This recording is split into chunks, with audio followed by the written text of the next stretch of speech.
سامنے جب یہ سلام پہنچایا گیا نا تو سوال کیا گیا کہ یہ کب کا واقعہ ہے، یہ کب ہمیں دیکھنے کو ملے گا کہ علی روشن چہرے والوں کے سردار بن کر سامنے آئیں گے۔ اللہ کے رسول نے فرمایا جب قیامت کا دن ہوگا ساری مخلوقات خدا اپنے اپنے اعمال کے اندھیروں کا بوجھ اٹھائے ہوئے میدان محشر میں کھڑے ہوئے ہوں گے۔ اچانک ایک گروہ نمودار ہوگا کہ جن کے چہروں سے اور نور نکل رہا ہوگا اور ان نورانی چہرے والوں کے آگے ایک جوان ہوگا تو سردار کی طرح انہیں لے کے جنت کی طرف جا رہا ہوگا۔ سوال کیا جائے گا یہ گروہ کون ہے اور یہ سردار کون ہے؟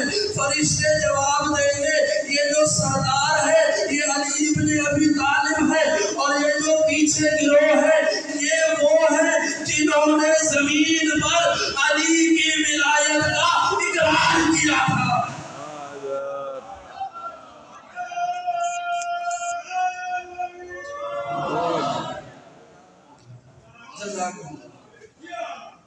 جزاک اللہ۔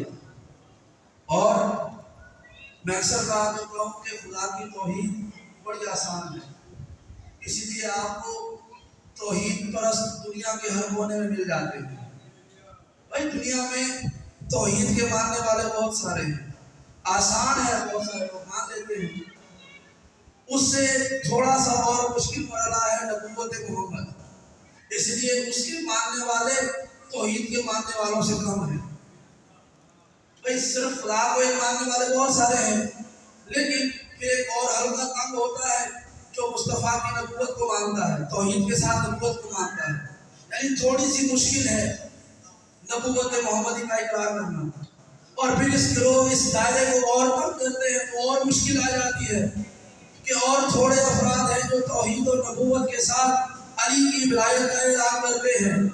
اگر یہ علی کی ولایت آسان ہوتی تو ہر کوئی اسے مان رہا ہوتا۔ اس کا مطلب ہے توحید بڑی آسان ہے، نبوت تھوڑی سی مشکل ہے، ولایت اس سے بھی زیادہ مشکل ہے۔ اور اجر کیا ہے؟ آخری جملہ ہے اجر کیا ہے؟ اس کا اجر ہم ہر روز اپنے محراب سے ادا کرتے ہیں کہ ہم اپنے عقیدے کا اعلان بھی کرتے ہیں اور اس کی جزا بھی دیتے ہیں۔ جب ہم نے کہا آذان دیتے ہوئے کہا اشہد ان لا الہ الا اللہ تو خود آذان میں ہم نے اس کی جزا دے دی کہ جب ہم نے کہا اشہد ان لا الہ الا اللہ جملے کے بعد جملہ آ گیا کہ حی علی الصلاۃ، تو نے اللہ کو یہ کہا ہے اب تو نماز کے لیے آ جا۔ ہم نے دوسرا جملہ کہا اشہد ان محمد رسول اللہ کہ ہم گواہی دیتے ہیں محمد کی نبوت کی، تو دوسری جزا مل گئی حی علی الفلاح، آپ کو فلاح کی طرف آ جا۔ اب جب ہم نے تیسری گواہی دی اشہد ان علی ولی اللہ، اس کی جزا مل گئی کہ تو نے علی کی ولایت کا اقرار کر لیا ہے۔ حی علی خیر العمل۔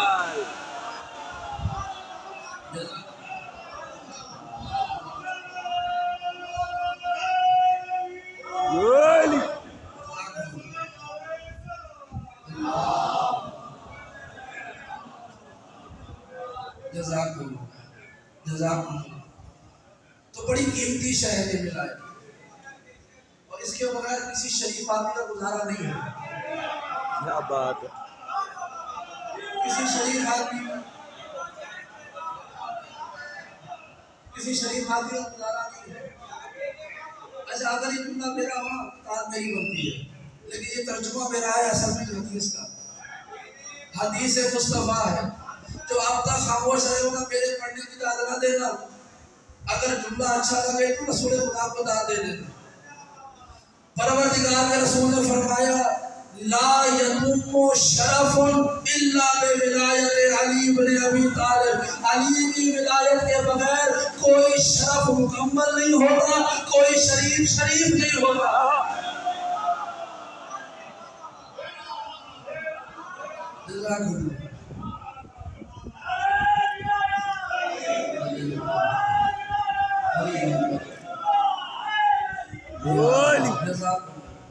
تو نہ شرف مکمل ہوتا ہے نہ شرافت مکمل ہوتی ہے۔ جزاک اللہ۔ کسی کے بارے میں کہہ لو کہ فلاں شخص بڑا شریف آدمی ہے تو دیکھ لینا اس کا ولایت علی سے کیسا رشتہ ہے؟ میں نے کہا بڑی قیمتی ہے، اپنی نسلوں کو اس ولایت کا پیغام دے کر واجب ہے آپ کے لیے، جیسے خدا کو ایک سکھاتے ہیں نا، نبوت کا کلمہ پڑھواتے ہیں، ولایت علی کا درس نسلوں میں دے دے جائے۔ یہ وہ کوتاہی ہے کہ جس کی کوئی معافی نہیں ہوگی، لہذا اس فرض سے سبکدوش ہوئے اور اہتمام کرے اپنے گھروں میں۔ میں پھر کہہ رہا ہوں، چلے ان میں سے کسی شخص سے بات نہیں ہوئی ہے، آپ گھر میں چھوٹی سی مجلس رکھیں، ہفتے میں، مہینے میں، جب بھی آپ کے پاس ممکن ہو۔ یہ جو اساتذہ بیٹھے ہیں نا، یہ مجلس زیادہ تشریف فرما ہے، ان میں سے کسی کو بلا لیں اور کہ ہمارے پاس ہدیہ دینے کا کچھ نہیں ہے، بلکہ ایسا کہیے گا نیاز بھی آپ لے کے آئیے گا اور ہمارے گھر میں ولایت علی کا درس دے دیں، تو یہ یقیناً تشریف لائیں گے۔ اگر کوئی نہ آئے تو میں معذرت چاہتا ہوں، لیکن یقیناً تشریف لائیں گے کہ ان کا رشتہ علی کی ولایت کے ساتھ بڑا مضبوط ہے، کیونکہ یہ اس قبیلے کے ماننے والے ہیں جہاں پر دار پر سولی پر زبان کٹ جاتی ہے، ذکر علی نہیں چھوڑتا۔ کیا کہنے اب کتنی قیمتی ہے یہ ولایت، اور ہمارا ان پر اعتماد یہ ہے کہ ہمارے دوست ہیں، بزرگ ہے، بھائی کا بھائی پہ اعتماد ہوتا ہے۔ کتنی قیمتی ہے یہ ولایت، تو اس کو سنبھالنا چاہیے۔ تو چاہیے تو یہ تھا نا کہ اللہ رسول نے جس قدر محبت اور محنت کے ساتھ اس ولایت کو ہمارے اور آپ کے لیے پہنچایا، تو چاہیے تھا کہ ہم اس کی بڑی حفاظت کریں، ہم سے بات امت محمد۔ لیکن میں نے دیکھا کہ روئے زمین پر آل محمد کے ساتھ ہونے والی دہشت گردی اس کا سبب اعلان ولایت تھا کہ آخر علی کو ہی کیوں مولا اعلان کیا گیا۔ دہشت گردی آپ جانتے ہیں، پہلی دہشت گردی سقیفے میں ہوتی ہے، پھر اس کے بعد دروازہ سیدہ پر ہوتی ہے، پھر سید فاطمہ میں ہوتی ہے، پھر اس کے بعد ایک کے بعد دہشت گردیاں ہوتی رہتی ہیں، یہاں تک کہ اس کا سلسلہ مسجد کوفہ تک آ جاتا ہے۔ پھر شام سے زہر آتے ہیں، پھر اس کے بعد کربلا میں تلواریں اور خنجر چلتے ہیں۔ یہ کوئی خاندانی دشمنیاں نہیں تھی، یہ آپ کے سامنے لکھ دیا گیا کہ بنی امیہ اور بنی ہاشم کی جنگ تھی، ایسا نہیں تھا۔ تحقیق کیجیے، یہاں تشریف فرمایا سب بھائی اور دیگر افراد، یہ محققین ہیں، وارث بھائی اور تقیرۃ العابد صاحب اور دیگر افراد، حسن علی صاحب کی ذکر سکھائیں صاحب، یہ محققین سے پوچھیں کہ کیا جب بنی ہاشم پر یہ نام بتایا گیا کہ کربلا میں بنی ہاشم کو مارا گیا، تو اس وقت کیا سارے بنی ہاشم کربلا میں تھے؟ نہیں تھے۔ تو اگر صرف بنی امیہ اور بنی ہاشم کی جنگ تھی تو سب بنی ہاشم کو مارنا چاہیے تھا۔ اس کا مطلب ہے یہ جنگ دو قبیلوں کی نہیں تھی، یہ دو نظریات کی جنگ تھی۔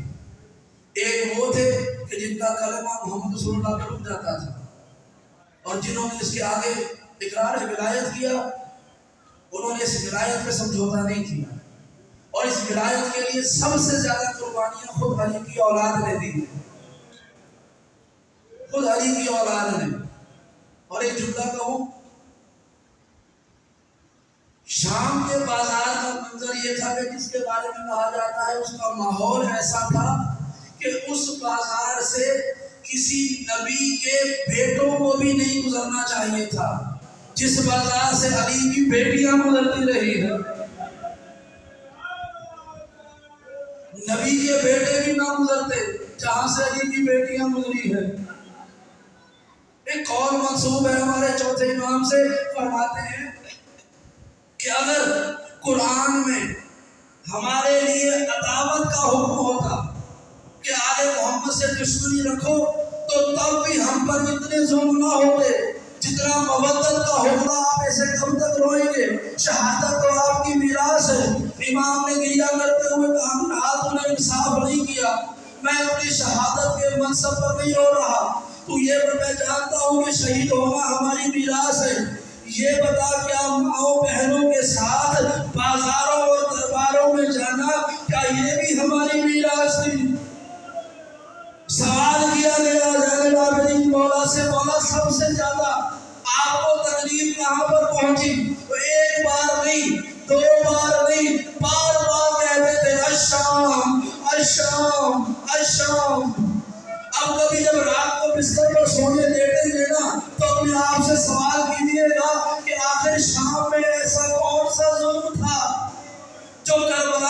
نہیں ہوا تھا، جو کوفے میں نہیں ہوا تھا.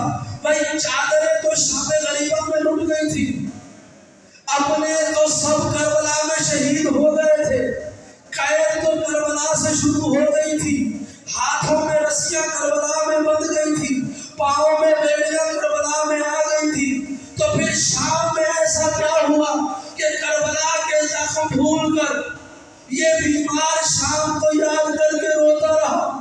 تو جب تاریخ کا مطالعہ کیا تو بیمار کربلا کا جملہ نظر آیا کہ شام سے کربلا سے ہمیں قیدی بنا کر لائے، شام میں ہمیں قیدی بنا کر نہیں تماشا بنا کر لایا گیا.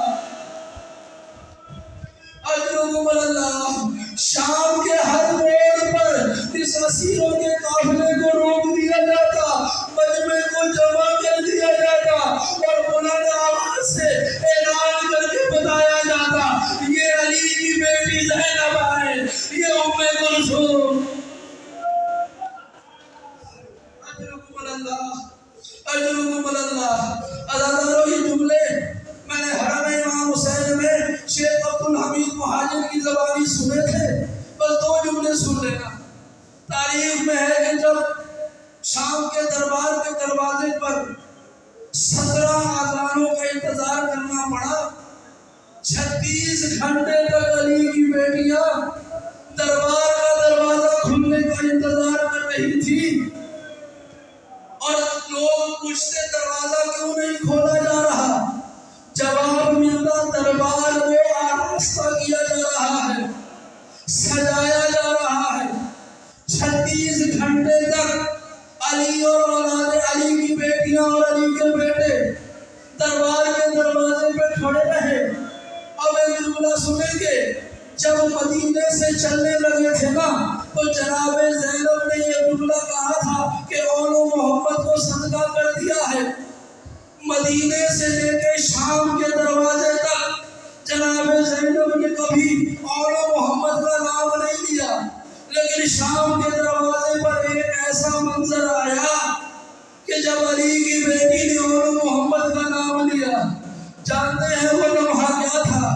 جب انتظار کر رہے تھے اور بار بار تعارف کیا جا رہا تھا کہ یہ قیدی علی کے گھر والے ہیں. راوی کہتا ہے میں نے دیکھا ایک غصے بھرا شخص ہاتھ میں ایک پتھر لے کر اس جگہ پر آیا جہاں پہ مخدرات عصمت کھڑی ہوئی تھی. وہ فوجیوں سے پوچھتا رہا ان میں علی کی بیٹی کون سی ہے؟ ایک فوجی نے اشارہ کر کے بتایا یہ جو قیدیوں کے درمیان سر جھکا کے کھڑی ہے یہ علی کی بیٹی زینب ہے. جب علی کی بیٹی کا نام سنا اس ظالم نے اتنی زور سے پتھر اٹھا کر شہزادی کے سر پہ مارا. شہزادی زمین پر گری، گر کے کہا آج میرے اولو محمد ہوتے میں دیکھتی تو کیسے پتھر.